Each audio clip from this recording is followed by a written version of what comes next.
嗨，大家好，今天搞一个神器啊，360的这个叫车载吸尘器是吧？2周前去了一趟湖北啊，车搞得非常脏，虽然说外面把它搞得很干净是吧？但是里面其实还是挺脏的。然后我这个是在湖北的时候在网上买的啊，到了货，到了1个星期，我今天才有时间去把它清理一下是吧？看一下效果到底怎么样。包括这个熊猫 mini 也挺脏是吧？啊，之前有一个其他品牌的杂牌啊，没用半年那电池就不咋样了是吧？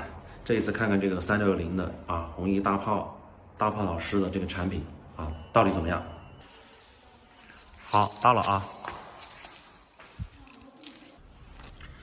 这些地方啊死角，没办法，真的只能搞这些搞专业的设备来来这个整备是吧？包括像这些缝是吧？所以我觉得这东西还是非常有必要的啊。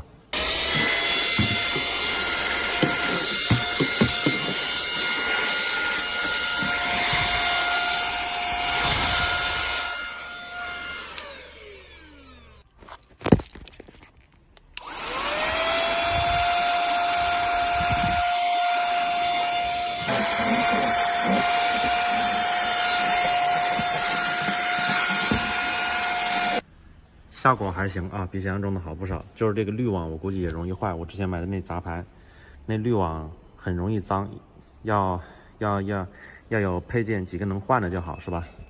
我感觉这功率还行，比我之前买的那杂牌，是吧？以及质量可能还真的是要好一点啊。待会儿废话不多说，搞这红车啊，刚从外地回来，真的很脏里面。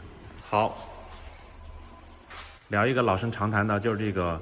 南方城市确实很容易潮湿，是吧？一潮湿车里面发霉啊！这个车我已经2个星期回来以后我就没开过，我不确定它的座椅发霉了没有，所以我今天也确实啊过来搞卫生，也是来检查一下这个事儿的啊。好，这个就这么样一个情况，行。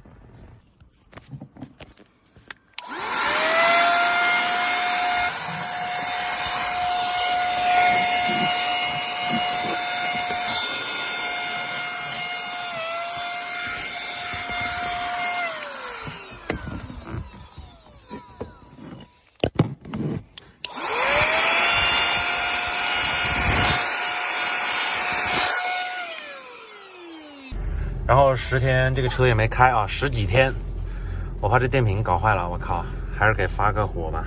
我刚试了一下，这还行啊，一下吸了这么多灰尘是吧？还行，就不知道电池耐不耐用了啊，功率是够的啊。因为我自己有强迫症，我特别喜欢搞卫生是吧？所以我觉得这东西还是蛮好的啊。